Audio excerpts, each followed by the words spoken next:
Hello, I am Mal. Welcome to Stellaris Bromance, otherwise known as Cute Force, and I'm here with my partner in crime, the man, the starfish, the legend that is Sabouts. What's up, man? Hey, everyone, how's it going? Oh, man. So that's our theme. Our theme is that we're good guys, technically, right? Yeah, and we're cute. peaceful. And we're cute, right? Adorable. Yeah. Look at you, man, Mr. Starfish. I mean, what can I say? I just got it. Actually, you know what? I want to look at you in detail real quick. Let's do that. Hey, yeah, before we jump into game settings. And forgive me, I'm sorry. This is episode 0, so we're going to be talking about the game settings and showing you our empires and sort of the concept behind this co-op series. And then we'll jump into proper gameplay in episode 1. And at least for me, and I assume Sabouts will do something similarly, there'll be like a link right about here on your screen. If you want to click on that and skip this episode and go straight to gameplay, you can. If you want all the details, then just stay with us. All right, so let's take a look. You're going to want these details. You're going to want the details, because come on, these guys are... Look at these guys. All right, so I'm looking at you, Sabouts. Take us through your Cutarian empire. All right, so that's where we are. We're the Cutarian Empire. I went with the starfish because they're pretty adorable. I mean, look at that little smile. You can't resist that. He's waving. That's awesome. I know. I love it. We went with the. I got an ocean world here. I took Individualist and Fanatic Materialist. So that Fanatic Materialist is going to give me a great science boost there. And Individualist I mainly took for the energy credit boosts. And then looking at traits, we went Intelligent. So that's even more science boost. Going a lot of science for this one. Just took Sedentary because I'm not really too worried about migration speeds or resettlement cost. And that gave me the extra point to go with Strong. Being the army damage plus 20%, which you can't really go wrong with, and minerals plus 5%. So I'm going to have plus 5% minerals and plus 5% energy credits. And then just a simple red lasers, hyperspace, and the molluscoid ships. So nothing too special there, but yeah.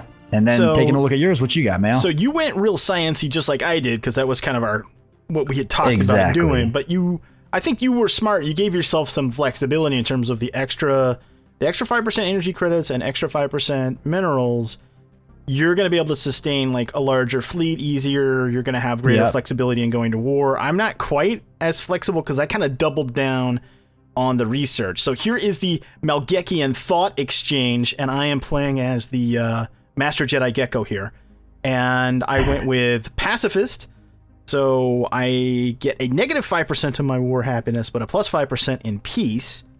I have a direct democracy, and the reason I went with this instead of going with like a science directorate is because I like the leader experience and I like the plus 5 happiness because it kind of offsets when I'm at war. And then I took Fanatic Materialist like you did for the extra science, and then and then down below in the traits I took Enduring because in my opinion that's still one of the strongest traits you can take in the game. Plus 30 leader lifespan, especially in the early game, not having to spend influence to replace leaders, I think is a pretty big deal. I took Intelligence for more research incentives. I took Slow Breeders, and I took Sedentary to sort of offset my costs. And then I took Quick Learners, so I've got 25% leader gain here, and then that goes along with direct democracy. So I have essentially plus 25% across the board in research, and plus 40% across the board in leader experience, which I think is pretty good. I think that's really your leaders are gonna be very powerful, being that they're gonna be alive for so long. So gaining all that experience, and then they're just gonna gain it quicker. So you're gonna have, level 5 leaders in everything very quickly, and then they're gonna be around for a long time. So we'll see. I mean, obviously I don't have any production or any of those kinds of bonuses. So will I be able to stay alive? We'll find out. I've got Ocean World. I went with nuclear missiles as my baseline weapon system. Hyperspace, and just we'll go over that as we get into more details, but we are doing hyperspace only engine plants. Now, that doesn't mean that other drive types might not show up, because as you can see here, if we scroll up and down our list, we have these are all community empires. Every single one of these that you see that's got like a phoenix on it, these are all empires that were submitted by community members like you that are watching on both channels, which is awesome, I think. Yeah, there's a lot of them here. It's going to be really interesting to see what happens when we bump into them. So some of these that I know that there's a few that have like spiritualists, so they're more likely to get like for instance Psi Jump Drive. So just so you know, I don't know if you've ever run into that, Sabouts, but if you can get the Psi Tech, which is really rare, and you can get side jump drives. Even if you have a hyperspace only game like we have set up here, they can actually still get it. So we can actually end up against somebody that ends up with an advanced drive type, even though we set it as hyperlane. I'm just letting you know. Yeah. Like if you're like, the computer's cheating, I was like, no, it can happen. We're just gonna have to take that person down real quick. So for size, I think what did we settle on? Was it medium for galaxy size? Yeah, I think we decided medium just to prevent maybe the potential of a Fallen Empire choke point, right? Okay. And then we're going to we like ring. We tested that out. Correct. Yep. So AI empires, we've got 13 here. You want to crank that up to maybe 15 and then get rid of the advanced AI starts? Gets more chance. Yeah, it gives more chance for people's community empires to get in there. So, which is random, by the way, folks. So randomly it'll select, because we have more than 15 AI empires available. Yeah. So they might not all show up in this Let's Play. So just heads up. Sorry about that. AI starts, we said we were going to go with 0 advanced starts because we're actually upping the difficulty to hard. Correct. Yep. Yeah. People were suggesting insane, and I was like, no, not yet. Not yet. We're not ready just yet. Not yet. Hard's a pretty big leap. And hard is actually really hard. I did my last LP on it, and the AI gets plus 50% to everything. I know. I mean, so what's insane? Like plus 75%? I think it's double. I think it's 100. Wow. I think it's 100% increase, which is kind of yeah. Let's see. Okay, Fallen Empires 2. Now, there was a specific reason you wanted to have at least 2 Fallen Empires. You want to remind people what that was? Exactly. We want to have 2 Fallen Empires because we're hoping in the mid-game we're going to get the War in Heaven, which I've heard following the subreddit and checking out the forums that it's pretty common for it to happen, the War in Heaven random event. So we'll get 2 empires, Fallen Empires, battling it out, and it'll be interesting to see how they manage that, as well as who they drag into the galaxy-wide war. We might get caught up in quite the web. Now that's its own event, right? That doesn't have anything to do with in-game. It's not an in-game crisis. It's just an event, right? It's its own event. Okay. Now, habitable worlds changed in 1.3. And there are fewer of them than there were before. And now we actually have this additional slider as well. And we're kind of taking a stab in the dark here, folks. We're going to set it at, let's see, we've got 25, I guess 50? I guess 50. Which means there'll be a 50% chance that something will fall into the Goldilocks zone in any given solar system. What that means is we're going to have even less habitable planets to go after. So other empires' planets are obviously going to be more valuable. That's why we're doing it. So this actually makes it harder on us, not easier. So hard difficulty, FTL type. We're going with hyperdrive. You want to tell folks why we're going with hyperdrive, Sabouts? Yeah, we're going with hyperdrive. It's going to be pretty exciting because what we're hoping is we're going to have a really interesting scenario where we get choke points or bottlenecks, and we can really take advantage of the defensive stations, and it's just going to require more of a tactical play, especially if we've got to navigate around certain empires that we're not worth going to war with yet. I think it's really going to just add that level of difficulty and strategy thinking that we really need for this playthrough. Let's see. Clustered starts. I don't even know what that means, actually, to be honest with you. I guess we'll leave that on. Advanced neighbors. Turn that off. Endgame crisis we're leaving on, right? Yeah, we'll leave that on. I think together, combined, we'll be pretty powerful. Oh man, I hope so. Because the one thing about the in-game crisis is that we still don't know. One of the big issues in version 1.25 and below is that it didn't scale well, right? So exactly, and the other empires didn't react. So I don't know if they fixed that or not, folks. But we're just going to give you a heads up right now that we're going to leave the in-game crisis in.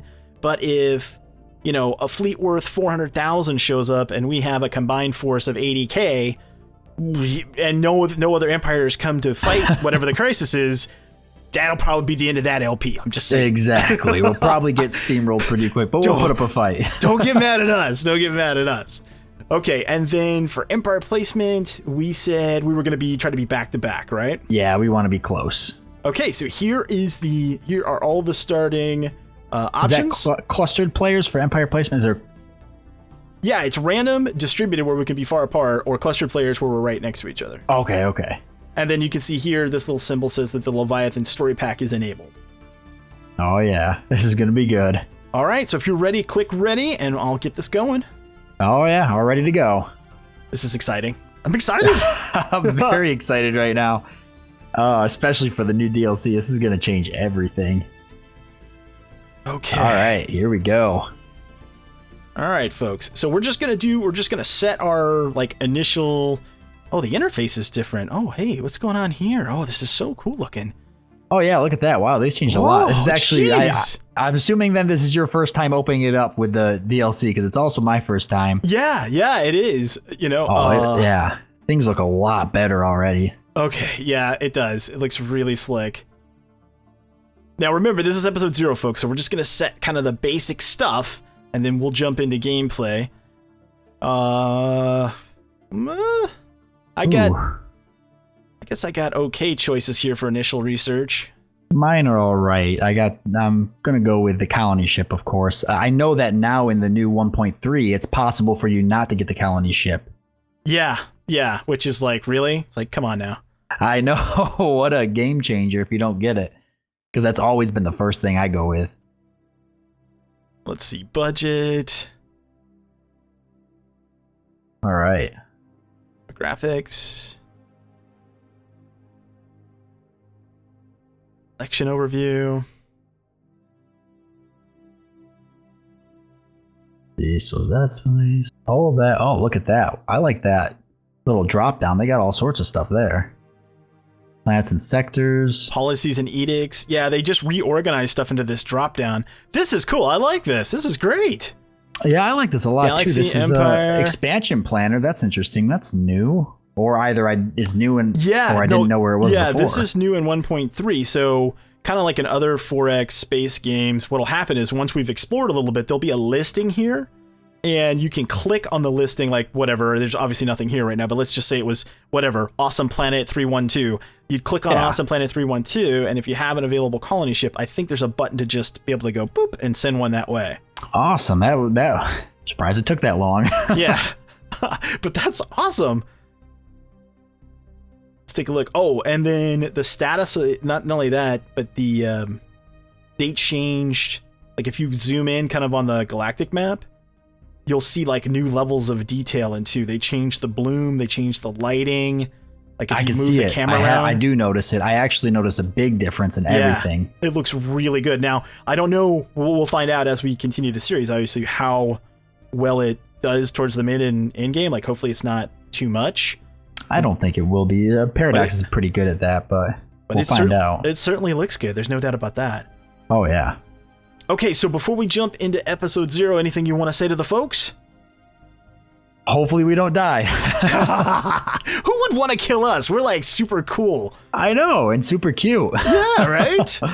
Anyway, folks, I hope you enjoyed episode 0, where we've tried to explain what we're going to do here. And really, the theme of this is that we're nice guys, and we're going to forcibly bring freedom and technology to everyone else. Because, you know, they're going to love it. They're going to love it. They're going to love us bringing freedom to them. Oh, they're going to love it. Anyway, folks, thanks so much for watching. I hope you join us for the rest of this series. He's Sabouts, I am Mal, and we will see you later. Goodbye.